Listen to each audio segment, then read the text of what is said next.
ketika Rasulullah SAW dituntut kafir Mekah, kita tahu kan mereka nuntut apa misalnya? Mereka nuntut tuh, Muhammad saya percaya kamu Rasul, tapi syaratnya Mekah yang tandus sulap, jadi kota yang subur makmur, menjadi jannat subur makmur. Atau begini saja Muhammad, kalau kamu gelo sama saya mangkel karena kita ada iman, turunkan saja azab, kisafam minas sama, turunkan saja azab. Atau begini Muhammad, kamu kan bilang utusan Allah, kamu datang saja bersama Allah digandeng gitu. Digandeng, terus sama Allah diangkat tangan kamu, dimaklumatkan kalau kamu Rasulnya. Karena mereka dengan logika yang salah, yang dikatakan mukjizat itu sesuatu yang seperti itu. Artinya kalau kamu berpikir mukjizat yang seperti itu, berarti Anda turunan kafir Quraisy.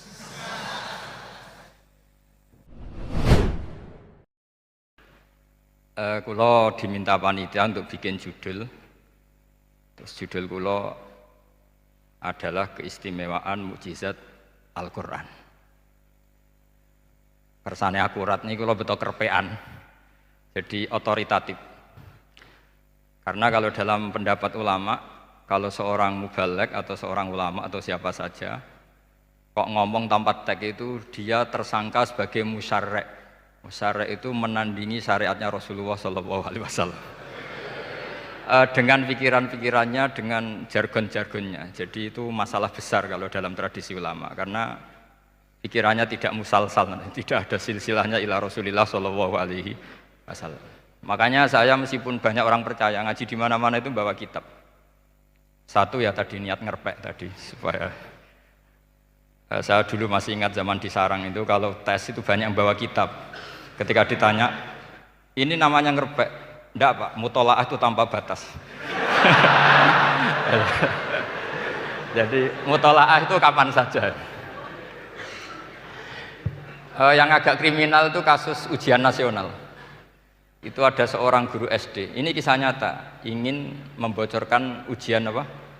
Nasional. Itu kan jelas kriminal itu. Si guru SD tadi berdalih gini, wong ujiannya mungkar nakir saja dibocorkan, apalagi ini ujian negara. Karena semua kiai itu kan mengajari kita marrobuka waman nabi, itu kan mengecewakan mungkar nakir, artinya kan membocorkan ujian. Singkat cerita kiai tadi itu, guru tadi, kalau nggak percaya tanya Gus Bah. Akhirnya rombongan guru SD tanya ke saya, apa betul Gus ujian boleh dibocorkan? Analoginya kiai-kiai bocorkan ujiannya siapa? Mungkar nakir. Karena saya ya NKRI harga mati, saya bilang tertawa-tawa. Kalau saya jawab gak kriminal dimarahin polisi. Kalau saya jawab kriminal, analoginya dengan mungkar nakir memang yang membocorkan itu apa? Gak usah diteruskan, kalau saya bilang boleh nanti jadi kriminal. Dan agama ini adalah analogi. Analogi itu kias. Sehingga saya di sini insya Allah serius sekali membawa makalah mukjizatnya Quran. Kenapa demikian? Memang saya merasakan dan semua yang hadir di sini pasti merasakan bahwa mukjizatnya Quran itu luar biasa, sehingga kita satu-satunya umat yang enggak ditunggui Rasul, tapi kualitas iman kita insya Allah menyamai periode-periode sahabatnya Rasulullah SAW. Tapi syaratnya tadi ya, dengan pikiran yang sama, dengan teks yang sama, dengan rasa yang sama, dengan kejiwaan yang sama. Caranya gimana supaya sama? Kita harus terus membaca teks. Teks itu mengingatkan kita. Misalnya begini, yang dikatakan mukjizat itu kan sesuatu dahsyat yang dalam nalar manusia itu nggak mungkin terjadi. Misalnya ontanya Nabi Soleh keluar dari batu besar, itu kan satu peristiwa yang akal manusia tidak sampai. Begitu juga tongkatnya Nabi Musa membelah Laut Merah, yang akal manusia itu tidak sampai. Tapi pikiran itu menurut mazhab kita yang waras ini, saya ulang lagi, kita yang waras itu pikiran kriminal, itu salah. Saya ulang lagi ya, kita semua kan umatnya Rasulullah SAW. Semoga benar-benar umatnya Nabi, bukan Islam yang kumat. Karena orang Islam itu pilihannya hanya dua, kalau nggak bersatu semat Islam ya Islam yang kumat. Kumat itu agak gitu, kumat dalam bahasa Jawa. Begini, saya ulang lagi ya. Yang dikatakan mukjizat itu amrun khariqun lil adat, sesuatu yang luar biasa, kemudian dalam tanda kutip yang manusia itu tidak mampu. Sehingga itu dikatakan mukjizat seperti tongkatnya Nabi Musa dan untanya Nabi Nuh yang keluar dari batu besar. Kalau kalian ingin jadi wali, pikiran seperti itu udah akan jadi wali. Gagal itu di KPU gagal. Jadi nggak usah sampai MK, di KPU sudah gagal. Kenapa demikian? Pertanyaannya begini. Memangnya sesuatu yang wajar kita lihat keseharian itu dalam kemampuan manusia? Saya ulang lagi. Memangnya sesuatu yang biasa saja, yang normal saja itu dalam kemampuan manusia? Enggak juga kan? Manusia bisa enggak bikin unta? Yang wajar saja, yang lewat indukan, bisa enggak? Enggak kan? Manusia bisa bikin laut enggak? Enggak kan? Jadi kalau mukjizat itu dengan definisi sesuatu yang manusia tidak mampu, memangnya keseharian alam ini manusia mampu? Enggak juga kan? Nah, karena agama Islam dengan logika itu, Rasulullah SAW menolak mukjizat yang seperti itu. Ya, menolak mukjizat yang seperti itu. Makanya saya bilang pikiran pertama tadi itu kriminal, karena itu ditolak oleh Rasulullah SAW. Karena ya itu tadi, kalau itu dituruti, lama-lama kita tidak tahu kedahsyatan ciptaan Allah keseharian. Makanya ketika Rasulullah diminta laula utiya mislama utiya Musa, ya Muhammad itu punya mukjizat kayak tongkat Nabi Musa. Kasolihin Nuh, kasolihi Soleh. Apa karena koti apa? Soleh. Sebagaimana untanya Nabi Soleh. Apa jawabnya Allah? Wa ma min dabatin fil ardi wala ta'iri yatiru bi janahihi illa umamun amsalu. Sebagian dijawab inna fi khalqis samawati wal ardi wa ikhtilafil laili wan nahar sampai saat terusnya wa tasrifir riyah saat terusnya la ayatil liqaumi yaqilun. Karena logika yang terbangun begini, dan ini saya ulang lagi, ini syarat utama jadi wali. Ini masih satu poin. Nanti ACC-nya nunggu ketua-ketuanya. Tapi kamu jangan bayangkan wali itu kayak Sunan Kudus tunda. Jadi kalau kamu jadi wali itu maknanya kullu mukminin waliyullah itu diihya kan banyak. Setiap mukmin itu walinya. Tapi maknanya gini, waliyullahi wong sing disakeni Allah. Itu jadi enggak usah dimaknani kekasih Allah. Ya. Jadi karena dalam bahasa Arab itu waliyul yatim adalah orang yang kasihan sama anak yatim sehingga diurus segala keperluannya. Perempuan yang perawan punya bapak namanya apa? Wali. Artinya si bapak sayang sama putrinya disebut apa? Wali. Jadi nanti kalau kamu jadi wali dengan makna yang tadi kullu mukminin waliyullah. Setiap mukmin adalah orang yang dikasihani Allah dan insya Allah semua kita masuk, paham ya? Ya, enggak wali songo itu baru maknanya waliyullah sing sayang Allah. Kayaknya kita belum daftar yang ke situ nanti itu. Ada urutannya. Saya ulang lagi ya. Kalau kita mengakui kudrohnya Allah nunggu mukjizat, yaitu nunggu tongkatnya Nabi Musa membelah Laut Merah, nunggu ada unta keluar dari batu. Maka itu kecelakaan besar dalam tauhid, kecelakaan besar dalam kesaksian kudrotullah. Kenapa? Karena alam yang kita lihat keseharian juga tidak dalam kemampuan kita. Alam yang kita lihat keseharian juga tidak dalam kemampuan kita. Misalnya begini, kalau kamu melihat nyamuk, itu pertama Quran turun tentang nyamuk, itu orang munafik komentar, wah Tuhannya Muhammad kurangan stok, sampai contoh saja hanya seekor nyamuk. Tapi apa kata Allah? Inna Allaha la yastahi ayyadriba masalam ma ba'udatan fama fawqa. Nyamuk itu bukan sekedar kecilnya. Tidak usah kamu bikin nyamuk yang ada nyawanya, itu terlalu sulit. Sampean semua tak suruh bikin patungnya nyamuk. Gampang mana bikin patung nyamuk sama gajah? Gak usah dikasih nyawa. Terus cari tatahnya itu dari mana? Orang Jepara pun tidak akan bisa. Belum nanti bentuk alat kelaminnya. Belum nanti uratnya alat kelamin. Belum nanti punya jantung, jantung punya urat. Jantungnya nyamuk juga punya kuman. Kumannya juga punya organ tubuh, organ tubuhnya punya urat. Apa itu tidak lebih dahsyat ketimbang tontonan mukjizat yang diperagakan para nabi-nabi sebelum Rasulullah Shallallahu Alaihi Wasallam? Maka sebetulnya ketika Quran saya katakan mukjizat ila yaumil qiyamah adalah pertunjukan Allah bikin nyamuk. Inna Allaha la yastahi ayyadriba mathalam ma ba'ud. Itu bagi orang alim percontohan nyamuk itu lebih dahsyat ketimbang percontohan mukjizat Nabi Musa membelah Laut Merah. Juga lebih dahsyat ketimbang pertunjukan Nabi Soleh ketika mengeluarkan unta dari apa? Batu. Dong, jelas nih ya. Maka umat Rasulullah terutama ulamanya harus ngomong seperti ini terus. Dengan cerita seperti ini maka Quran jauh lebih dahsyat. Makanya mukjizatnya Quran tanpa batas. Jelas ya? Makanya kita harus bertobat secara masif. Mengatakan kedahsyatan adalah nunggu sesuatu yang khariqun lil adat. Bahwa yang kita lihat keseharian adalah semua di luar kemampuan kita. Lah kita ini kan keliru, yaitu tadi, wah onta keluar dari apa? Batu. Laut Merah terbelah, ini dahsyat, manusia tidak akan mampu. Memangnya manusia pernah mampu bikin laut? Memangnya manusia pernah mampu bikin nyamuk? Memangnya manusia pernah mampu bikin telur ayam? Karena keseharian seakan-akan ini tidak ayatnya Allah Ta'ala. Itu kebodohan, makanya tidak mungkin jadi wali. Yang jenis seperti ini ya kan jadi wali. Sama tenang saja, nanti saya paling nggak sampai 1 jam karena saya tidak biasa ngaji umum.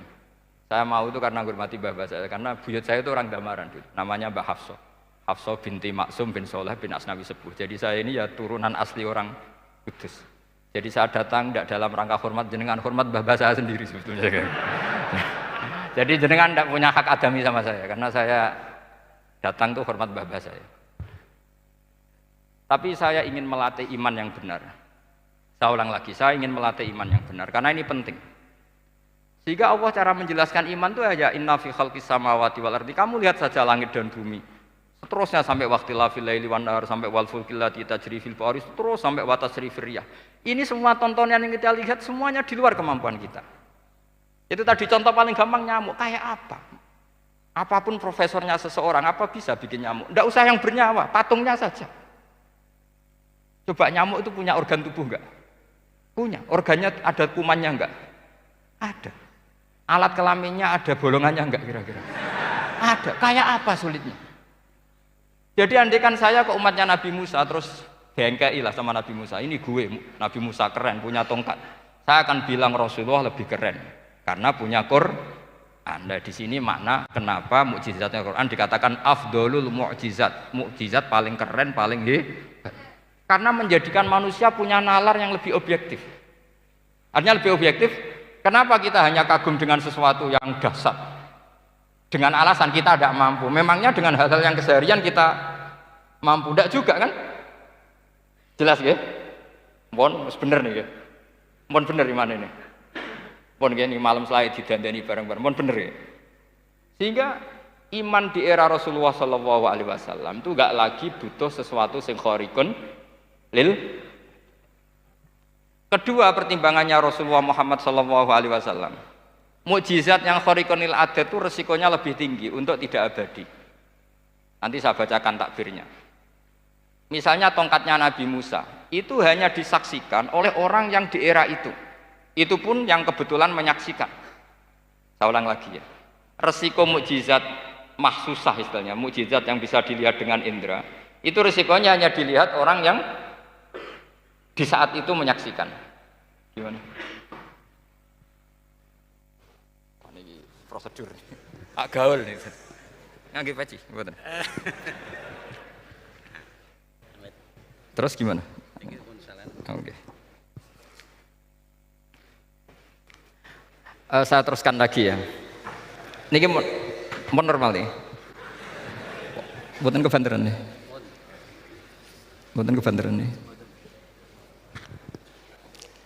Saya ulang lagi ya. Jadi yang dikatakan mukjizat itu seringnya kan dikasih definisi satu pertunjukan yang di luar kemampuan manusia. Sehingga tongkat Nabi Musa membelat Laut Merah disebut apa? Mukjizat. Ontanya Nabi Soleh keluar dari batu disebut apa? Terus lucunya disebut alasannya karena manusia tidak mampu. Memangnya manusia mampu bikin onta normal yang lewat indukan? Mampu enggak? Enggak.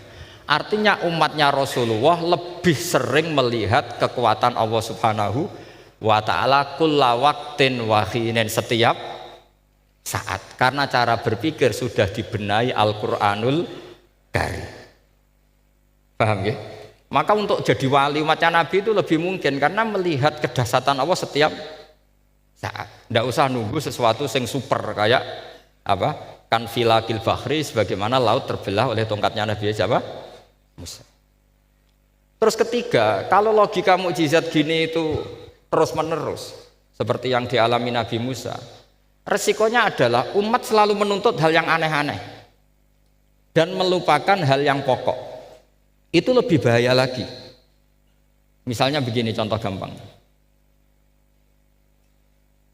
Kita ini hidup di bumi setelah sampean belajar ilmu falak atau astronomi atau belajar geologi. Planet yang sebesar ini apa? Semuanya itu sudah maha dahsyat. Gara-gara kita berpikir butuh kejadian yang aneh. Ya gara-gara ingin kejadian yang aneh. Mungkin lama-lama Anda ingin cari model hewan yang kepalanya itu di pantat. Baru percaya kudrahnya Allah. Lama-lama kamu jadi dukun. Seneng ular yang berkepala manusia, itu baru dahsyat. Nanti menjadi klinik. Makanya kritiknya ulama, mukjizat itu tidak perlu dituruti. Karena kalau dituruti itu bahaya bagi kelangsungan kenormalan kita. Makanya kata Abdul Hamid Khan, termasuk kitab yang saya kagumi, kata beliau begini. Yang menjadikan orang kafir adalah dia nganggep kudrahnya Allah Ta'ala itu bergantung sesuatu yang dahsyat. Dia nggak sadar bahwa keseharian dalam hidupnya semuanya pertunjukan kudrahnya Allah Subhanahu wa Ta'ala. Kayak tadi, saya contohkan nyamuk tadi. Inna woha la yastahi ayyadriba masalam ma. Terusannya ba'udotan fama fokwa. Kayak apa susahnya bikin nyamuk? Sudah kecil, punya alat kelamin, punya organ, punya urat. Lalu dalam tubuhnya juga ada kuman, kumannya juga berorgan. Kebayang nggak Anda bikin seperti itu? Enggak. Dahsyat mana dengan tongkatnya Nabi Musa? Sama-sama berstatus kita tidak mampu sama sekali. Dahsyat mana? Sama kan? Nah, itu yang diinginkan Rasulullah Shallallahu Alaihi Wasallam, dan Al-Quran menggiring kita cara berpikir begitu terus. Sehingga Quran cukup menghentikan wa ma min dabbatin fil ardi wala ta'iri yatiru bijanahaihi illa umamun amsalukum. Sebetulnya burung yang setiap hari terbang, yang setiap hari lewat Anda, itu semuanya bukti kekuasaan Allah Subhanahu wa Ta'ala. Tidak usah nunggu kejadian-kejadian super dahsyat. Terus keempat, korbannya para kiai, termasuk saya. Jadi nanti kalau saya tidak bisa haji terbang, wah tidak kiai, tidak bisa terbang. Tidak bisa kayak Harry and Potter misalnya gitu, tidak bisa kayak Harry. Jadi nanti kiai juga dituntut gitu, bisa terbang kayak Aladin. Jadi nanti repot. Semua kebenaran agama bergantung pimpinannya ini punya kedahsyatan-kedahsyatan itu. Akhirnya celakanya apa? Ada orang yang pura-pura dahsyat tapi penipu, kayak kasusnya Dimas Kanjeng. Oh nggih. Mboten apa-apa, sing penting ini lancar mon. Nggih monggo.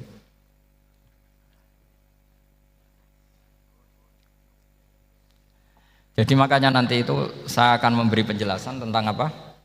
Mukjizatnya Al-Qur'an, kenapa disebut mukjizat paling apa? Dahsyat. Ini saya bacakan tag pokoknya ya supaya sampean tahu.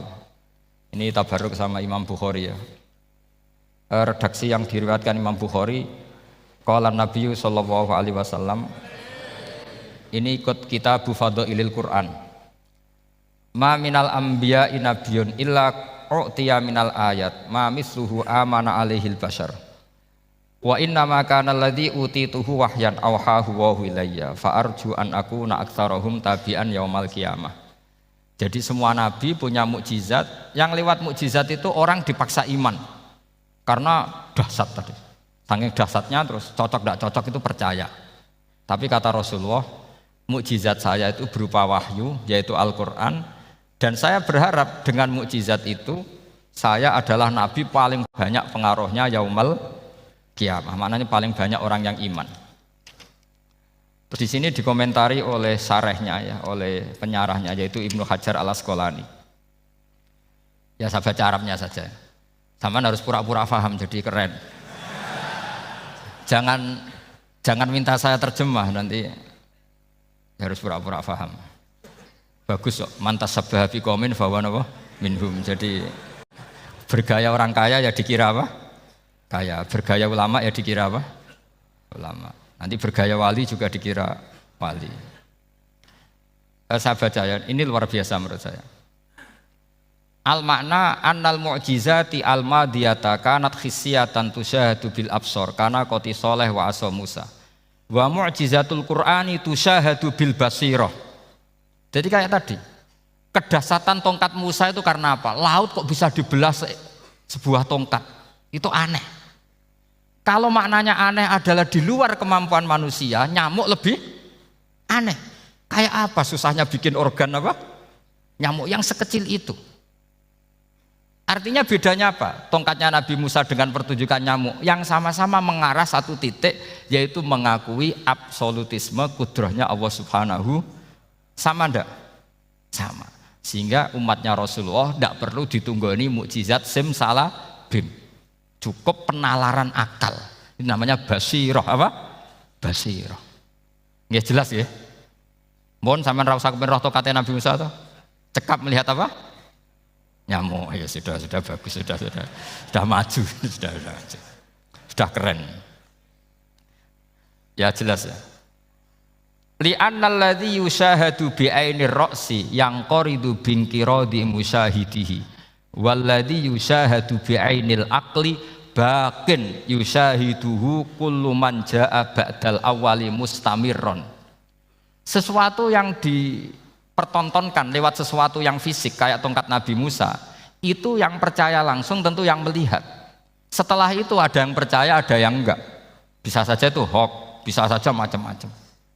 Tentu yang enggak percaya tentu salah, ya kita sepakat. Tapi tetap saja yang enggak menyaksikan itu bisa saja enggak percaya. Paham ya? Tapi logika kedahsyatan nyamuk, siapapun yang punya nalar percaya. Artinya giringan Al-Quran untuk melihat mukjizat itu kedahsyatan Allah bikin nyamuk itu abadi ila yaumil kiamah. Dan siapapun yang waras akan ikrar dan tetap menyaksikan. Karena insya Allah ada nyamuk terus ila yaumil kiamah. Itu kan teman tidur kita, paham? Makanya kamu kompromi dengan nyamuk. Sekali-kali jangan dicablek. Ini ayatnya Allah. Ya bila perlu dicium, dielus-elus gitu. Karena saya yakin yang hadir di sini andekan melihat tongkatnya Nabi Musa kira-kira dilus-lus enggak? Kira-kira? Andekan loh, kamu punya kesempatan melihat tongkatnya Nabi Musa, gimana? Dilus-elus, dikai mori, dikai kembang 7 taman, ya gitu. Tapi kenapa nyamuk enggak kamu begitukan?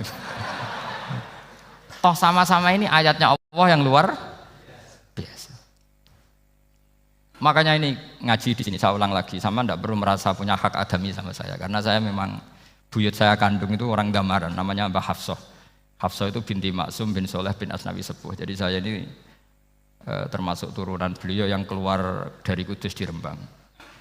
Karena mbah saya kandung itu sepupunya Mbah Sahal, ya sama Mbah Sahal ibunya Badiah, Badiah ya putrinya Mbah Hafsah ini.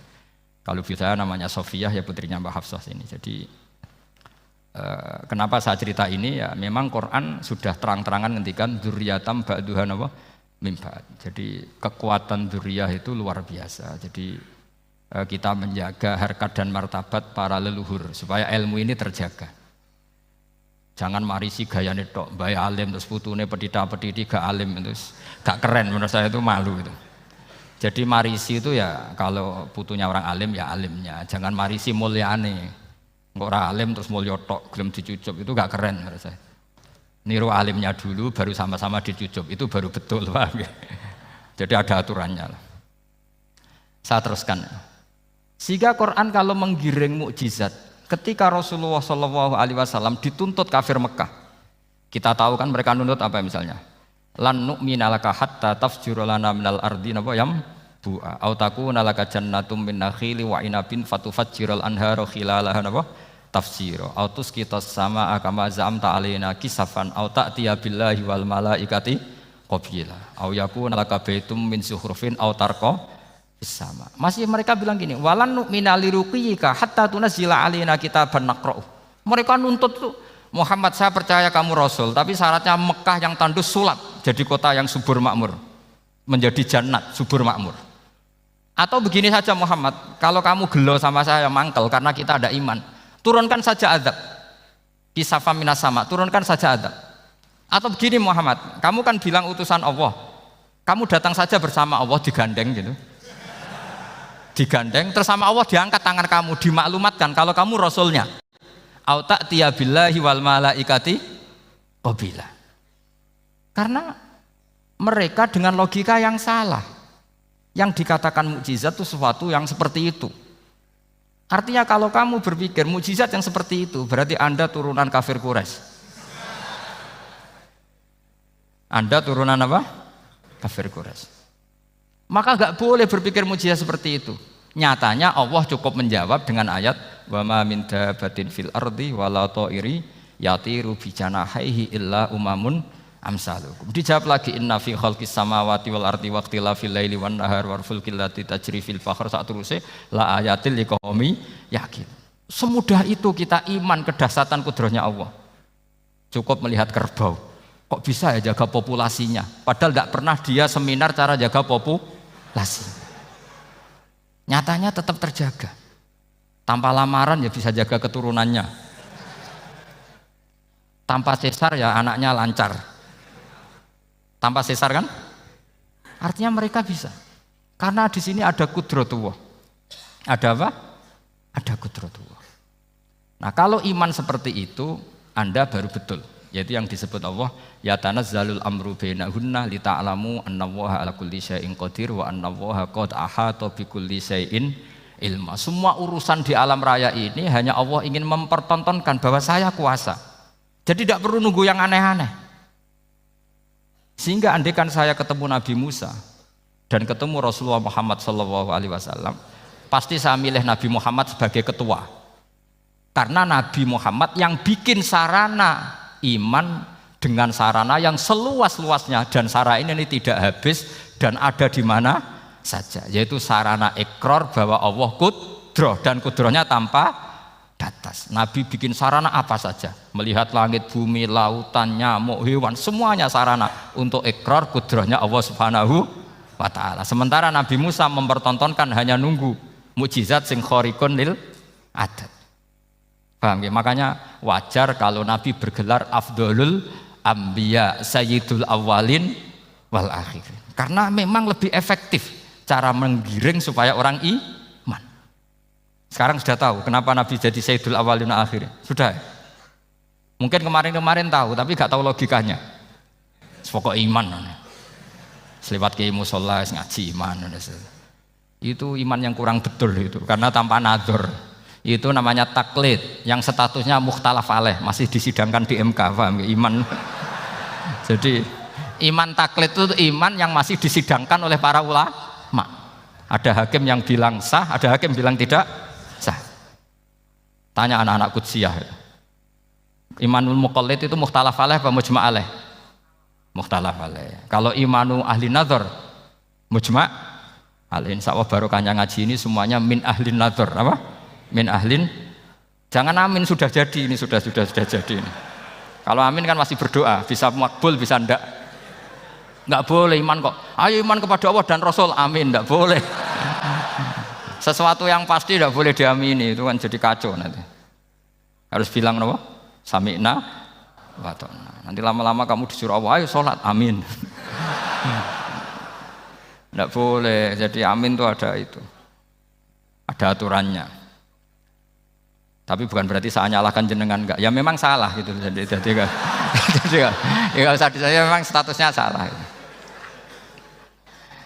Ya saya ulang lagi ya.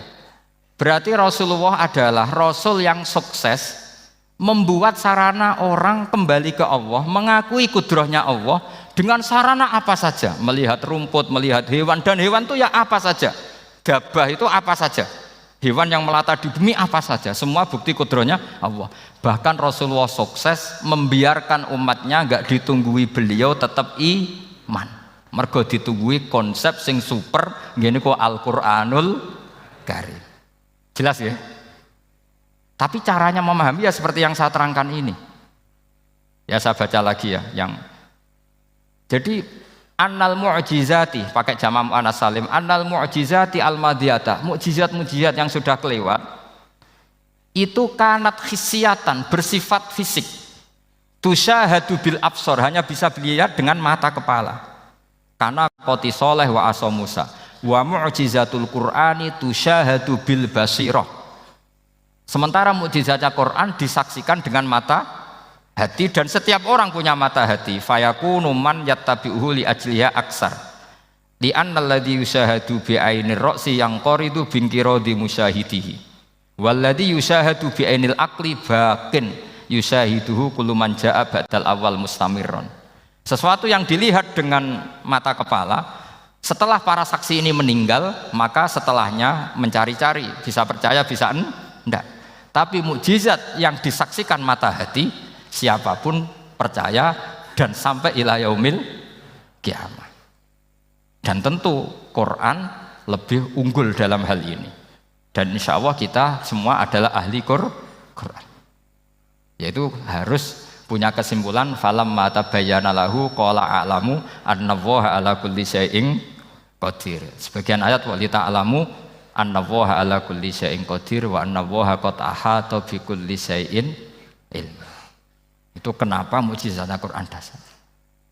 Itu yang gampang-gampang ya, melihat nyamuk, unta, kerbau itu yang gampang. Anda tak naikkan kelas sedikit menjadi agak ilmiah. Misalnya begini, kamu ahli falak. Misalnya kamu ahli falak, misalnya kayak Batu Rehan ya. Itu pasti tahu kalau matahari dan rembulan dibikin Allah itu asyamsu wal qamaru bihusban. Bahwa matahari dan rembulan dibikin ini untuk hisab. Walladzi ja'ala syamsa diya wal qamara nura wa qaddarahu manazila li ta'lamu 'adadas sinina wal hisab. Sehingga ketika ternyata betul Samsiyah bisa dihitung menjadi tahun Samsiyah, yang oleh bahasa milenial disebut Masihiyah. Sayyidina Umar agak tersinggung. Sebetulnya yang namanya hisab itu tidak ada hubungannya dengan Masehi dan Hijriyah, itu tidak ada. Semua berdasar matahari atau apa? Rembulan. Lah sialnya yang Samsiyah ini oleh bahasa internasional disebut apa? Masihiyah. Makanya Sayyidina Umar marah terus bilang ya sudah kalau gitu Qamariyah bikin apa? Hijriyah. Jadi itu sebenarnya nama politik. Sebetulnya kalau objektif yang jadi ukuran ya Samsiyah sama Qamariyah. Berhubung ini sudah diambil tetangga partai sebelah, akhirnya ya kira-kira gitu loh. Jadi kira-kira seperti itu. Akhirnya kita namanya apa? Hijriyah, apa Samsiyah sama apa? Hijriyah. Sebetulnya yang asli ya Samsiyah, Qamariyah. Tapi nggak apa-apa lah. Dunia itu mesti ada politiknya. Lah yang repot orang-orang fanatik hukum pakai bahasa nasional, itu repot. Jadi misalnya kematian Yesus Kristus, itu mesti Batu Rehan kan nggak percaya. Akhirnya ditambahi kematian Sibeh. Karena kalau bilang iya kan percaya, makanya ditambahi apa? Sibeh. Karena menurut orang Islam berkeyakinan Nabi Isa itu nggak terbunuh, maka ditambahi apa? Sibeh.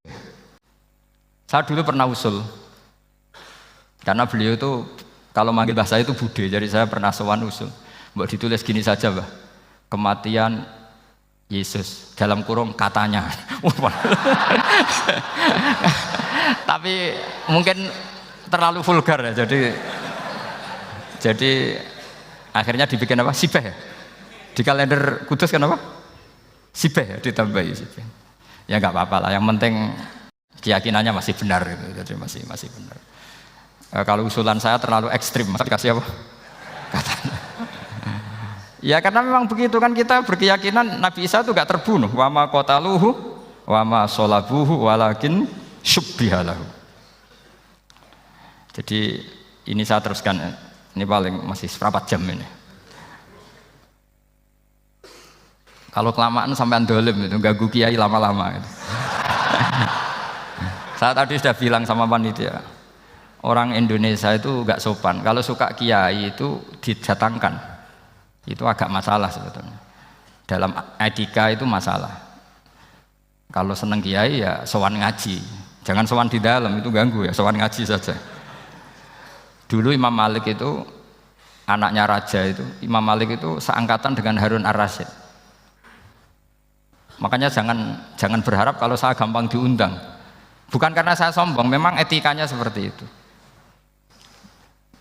Jadi Imam Malik diminta datang ke istana untuk ngajar anak-anaknya Harun apa? Ar-Rasyid. Masyhur Imam Malik tersinggung terus kata bilang al ilmu yu'ta la ya'ti. Ilmu itu disowani bukan sowan. Akhirnya Harun Ar-Rasyid minta anak-anaknya datang ngaji ke Imam Malik. Itu anak presiden. Imam Malik berani al ilmu yu'ta la ya'ti. Tapi kalian beruntung karena saya hormat sama mbah-mbah saya di sini. Wong makom buyut saya itu ya berarti apa ya? Selatannya makamnya saya Ja'far Shadiq itu di situ kan ada makamnya Mbah Soleh, Mbah Maksum itu mbah-mbah saya. Nah, makanya dulu saya ngaji di sini lama di Damaran itu. Maksudnya lama itu ya mungkin setahun. Karena saya memang mulai kecil di Sarang sampai sekarang saya masih ngajar di Sarang. Tapi dulu cukup ya karena saya kesini sudah hafal Quran jadi hanya setor setiap hari satu juz jadi cepat lah. Saya tidak punya masalah ingatan, alhamdulillah, jadi cepat hafal. Saya terangkan lagi ya, ini penting ya masalah mukjizatnya Quran.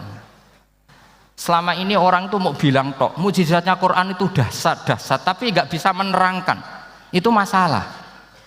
Makanya kita harus bisa menerangkan mukjizatnya Quran dahsyat itu apanya. Yaitu tadi, tongkatnya Nabi Musa hanya disaksikan oleh orang yang di era itu. Toh tujuannya mukjizat adalah diakui kemudian orang menjadi iman. Lalu Rasulullah SAW beliau sudah intaqala ila rafiqil a'la. Tapi konsepnya Quran menjadikan orang yang enggak ditunggui beliau tetap iman ila yaumil kiamah. Itu yang maksud fa'arju an akuna aktsarahum tabi'an yaumal kiamah. Mukjizat saya itu cukup Quran kata Nabi dan dengan mukjizat itu orang akan iman ila yaumil kiamat. Caranya seperti ini. Karena tadi sedahsyat-dahsyatnya mukjizat tujuan utama orang terdikte supaya ikrar ngakui kudrohnya Allah. Lah ngono kok ngenteni tongkat sakti lah opo? Cukup deloknya mau. Paham ya? Jelas ya? Alhamdulillah mau naik kelas ini sudah benar ini sudah benar. Terus kedua begini, kedahsyatan Quran lagi.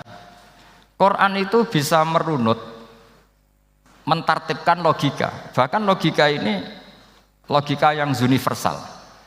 Siapa saja merasakan logika itu. Misalnya begini, dulu orang kafir itu punya Tuhan banyak, tentu yang dipertuhankan ya mana? Yang dipertuhankan itu banyak, karena pikiran mereka urusan banyak, problem banyak, ya Tuhannya harus banyak. Ada BPKB 3D kan, istri cerewet macam-macam lah, itu kan problemnya banyak, maka Tuhannya harus banyak. Karena Tuhan itu maknanya penyelesai masalah. Sehingga kalau masalahnya banyak, Tuhan harus banyak. Ketika Rasulullah membawa konsep satu Tuhan, mereka janggal. Makanya mereka bilang, aja'alal alihata ilaha wahida inna hadza lasyai'un ujab. Masa Tuhan satu? Ini aneh, nggak bisa. Tuhan harus banyak karena masalah kita banyak. Itu terpatri di otak mereka terpatri. Lalu Nabi dengan santai diajari Allah menerangkan, andaikan kalian punya majikan banyak dan perintahnya beda-beda, kamu suka enggak? Ya enggak suka, mat, enggak enak. Punya majikan banyak itu udah enak. Milih mana majikan banyak sama satu? Satu aja, mat. Tuhan kamu adalah majikan kamu. Kalau banyak kamu bingung. Ya mat, satu aja mat. Itu segampang itu. Jadi menggiring, Tuhan itu kan bos kita, tuan kita. Kalau banyak berarti yang memerintah kita banyak dan bisa konflik bos-bos kita ini karena berebut anak buah tadi. Akhirnya mereka, kalau kamu punya majikan banyak dan perintahnya beda-beda, semuanya minta dilayani, kamu pusing enggak? Ya pusing, mat. Minta mana? Majikan banyak sama satu? Satu saja Muhammad. Ya Tuhan kamu adalah atasan kamu, maka harus satu. Mereka paham. Oke, mat, Tuhan satu. Itu yang dimaksud dorobawaw matalar rojulan fihi syuraka umutasyakisuna wa rojulan salamal lirojul hal yastawiyani masalah langsung alhamdulillah. Karena mereka yang paling bodoh pun paham dengan logika itu, paham. Kalau Tuhan banyak, perintahnya banyak, kita repot. Maka Allah bikin satu masalan, yaitu rojulan fihi syuraka umutasyakisuna wa rojulan salamal lirojul. Satu lelaki, satu bos, satu perintah. Kayak apa mudahnya Allah. Kemudian mereka tetap menuhankan Lata, Hubal, dan Uzza karena mereka dipertuhankan. Sebenarnya nggak pernah Tuhan tapi dipertuhankan. Allah memberi contoh itu sederhana sekali. Wa daraba Allahu mathalan rajulaini ahaduhuma abkam la yaqdiru ala syai'in wa huwa kallun ala maulah aina ma yuwajjihu la ya'ti bi khair hal yastawi huwa may ya'muru bil adl. Kata Rasulullah, Lata itu menurut kamu apa? Ya Tuhan kami. Muhammad, Hubal ya Tuhan kami, Uzzal ya Tuhan kami. Lalu kalau mereka kotor ya saya mandikan, kalau hidungnya coplok ya saya tata. Terus kata Rasulullah begini, kamu mau nggak punya budak atau pembantu yang buta, tuli, bisu? Kamu mau nggak punya pembantu loh ya, pembantu itu budak zaman dulu. Kamu mau nggak punya pembantu yang buta, yang tuli, yang bisu? Wah gak doyan mat, nggak apa pembantu ngono. Lah pembantu saja kamu nggak mau yang gitu kok malah punya bos begitu? Orang yang tuli, yang bisu, yang kopok, jadi pembantu saja nggak layak kok malah jadi pangeran. Paham ya? Arca dan berhala itu kan nggak bisa apa-apa. Kamu mau gaji ngasih THR pembantu yang kopok, bisu, picek, mau? Wong jadi pembantu saja nggak sah kok mau jadi apa? Tuhan atau jadi majikan. Jadi Allah bikin contoh gampang sekali. Wa daraba mathalan rajulaini ahaduma abkam la yaqdiru ala syai'in, enggak bisa apa saja. Wa wa kallun ala maulah, anane ngrepoti tok. Ainama yuwajjihu la yati bi khair. Mudah sekali. Akhirnya mereka berbondong-bondong iman karena logikanya ditata oleh logika Al-Qur'an. Makanya agama ini sebenarnya enggak pernah datang dengan kekerasan, itu enggak pernah. Bil hujjah, dengan argumentasi. Itu disebut qul falillahil hujjatul baligh. Nah sekarang orang rapati soal argumentasi, senengannya neror. Nah, itu rapati ngaji. Sebenarnya agama ini mudah. Ad-dinu yusrun, agama ini mudah, logikanya gampang. Untuk tidak menuhankan Yesus atau Isa, Quran juga datang dengan penjelasan yang enggak jelimet, yang gampang saja. Kata Allah, mal masihu ibnu maryam illa rasul qad khalas min qablihir rusul wa ummuhu siddiqah kana yakulanit. Kok arani pangeran piye? Nek mangan ya lesu. Kamu kebayang enggak misalnya punya Tuhan terus mbok gratisi pas marum. Terus kamu bangga, alhamdulillah tadi Mbah habis ngratisi Tuhan. Tadi kelihatannya kelaparan, tak gratisi, senangnya bukan main. Kamu mau punya Tuhan yang seperti itu? Mau? Enggak mau kan? Allah menjelaskan kana yakulanit. Kuduyan sego, artinya nak orang mangan yo lemes. Pas kamu minta, ternyata Tuhannya baru lemes. Jadi Quran itu tidak sinis enggak, tapi menggiring logika bahwa ini tidak mungkin Tuhan. Wong kana ya kulanit. Gampang kan? Itu gampang. Gampang sekali, logika Quran itu gampang sekali. Dan masalahnya kita sekarang tidak mengkaji Quran yang sisi ini. Ya termasuk kritik kita ya, tapi ya sudahlah, ini dunia ya macam-macam. Ono sing ngaramno lomba, ono sing mendukung lomba, macam-macam. Saya tidak dalam posisi mendukung dan menolak. Saya 0-0, jadi tidak ke kanan tidak ke kiri dalam konteks tadi. Karena ya sudahlah, itu sudah takdir, semuanya takdir. Ada yang setuju lomba, ada yang mengharamkan apa? Lomba. Tapi sebetulnya kalau kita berpikir Quran diturunkan ya untuk yang saya terangkan ini, menjaga logika agama al-hujjah al-balighah ila yaumil kiamah. Karena kita tidak perlu tongkat lagi Nabi Musa, nggak perlu ontanya Nabi Soleh. Cukup dikawal aturan-aturan iman yang cukup mudah dan kita temukan di mana saja ayat-ayat itu. Yaitu wa ma min dabatin fil ardi wala ta'iri yatiru bi janahihi illa umamun amsalukum, atau inna fi khalqis samawati wal ardi, dan seterusnya. Nah, cara berpikir gimana Gus? Gampang tadi. Kalau tongkat Nabi Musa membelah laut adalah hal yang kita tidak mampu, memangnya kita mampu bikin langit bumi? Tidak mampu kan? Berarti ini sudah cukup menjadi ayat kekuasaannya Allah. Jelas kan? Maka mukjizat Quran ini mengawal umatnya Rasulullah SAW ila yaumil kiamat dengan logika seperti itu. Saya ulang lagi, dengan logika seperti itu. Maka ulama nggak boleh berhenti seperti saya ngomong terus seperti ini. Makanya ngendikane Allah, lam yakunil ladzina kafaru min ahlil kitabi wal musyrikina munfakkina hatta ta'tiyahumul bayyinah. Bayyinah itu apa? Rasulun minallah yatlu suhufam mutahharah. Orang kafir semuanya kata Allah, baik berkategori kafir musyrik maupun kafir ahli kitab, itu tidak akan tercerabut dari akar kesalahan mereka, dari cara berpikir mereka, hatta ta'tiyahumul bayyinah, sehingga datang satu kejelasan yang jelas welo-welo. Itu apa? Rasulun minallah yatlu suhufam mutahharah, yaitu rasulnya Allah yang membaca sahifah-sahifah suci, maknanya Al-Qur'an. Untuk menafikan ketuhanan berhala, ketuhanan Yesus, kita cukup dengan konsep Quran. Kayak tadi kana yakulanit, termasuk untuk menafikan Tuhan balita, paham ya? Tuhan apa? Fir'aun. Ini contoh terakhir, sampean siap-siap saja selesai. Karena saya memang mau selesai ini, bukan guyon, memang mau selesai. Karena menurut saya mukjizatnya Quran itu jelas. Jadi diterangkan seperempat jam ya jelas, 10 menit ya jelas. Kalau kamu butuh lama, berarti kamu menyaksikan kejelasan Al-Quran. Dan itu kriminal besar itu. Kalau nggak boleh dibahasakan murtad besar, ya kriminal apa besar.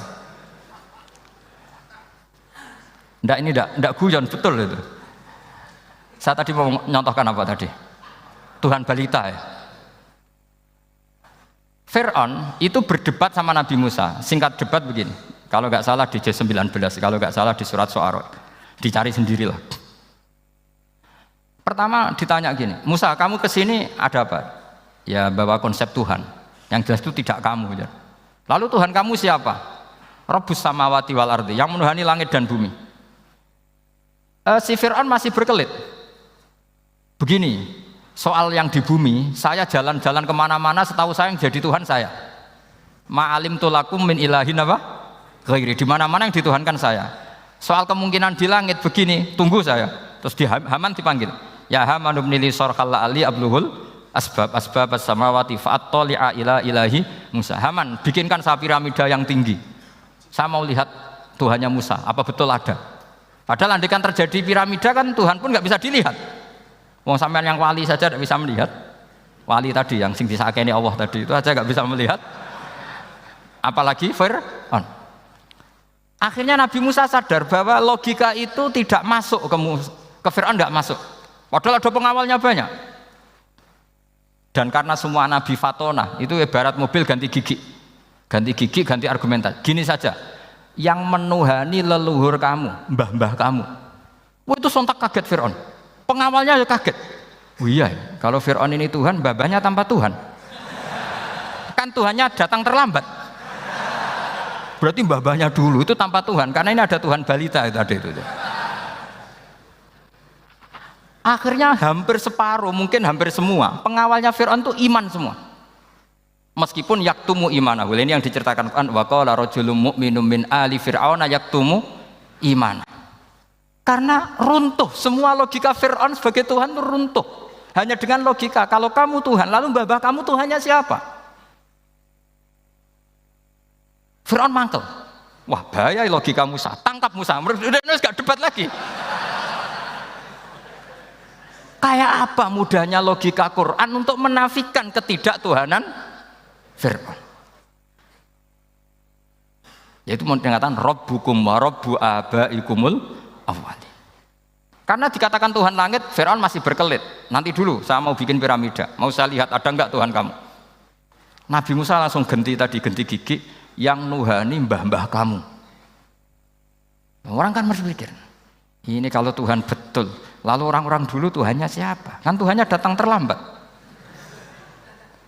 Nah itu lagi-lagi, dan kita baca Quran itu ila yaumil kiamah. Makanya tidak ada umatnya Rasulullah SAW kemudian imannya itu ada syak, nggak ada sama sekali. Karena dzalikal kitabu la raiba fihi mir rabbil alamin. Ya, mohon cekap ya.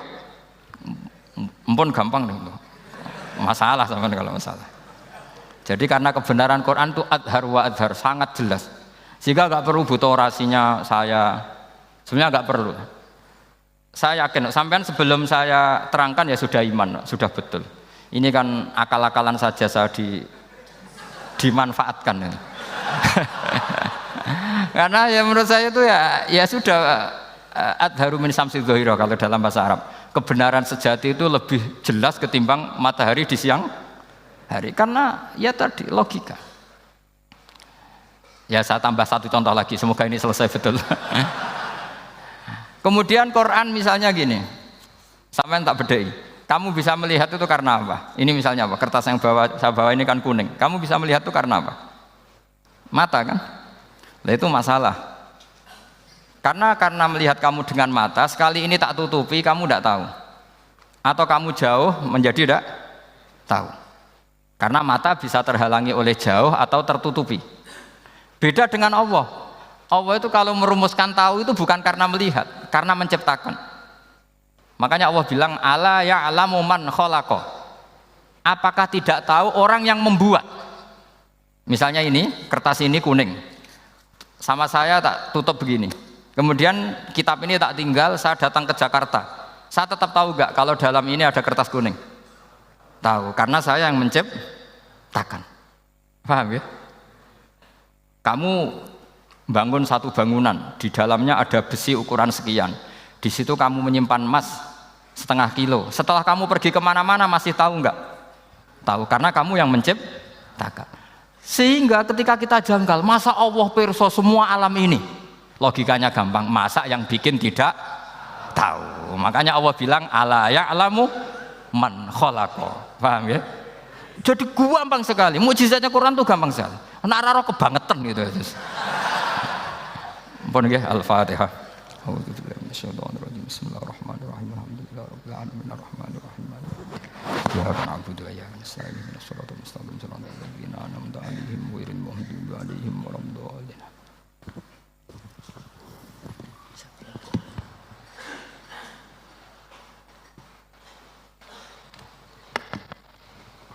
Yang doa siapa? Enggak usah doa.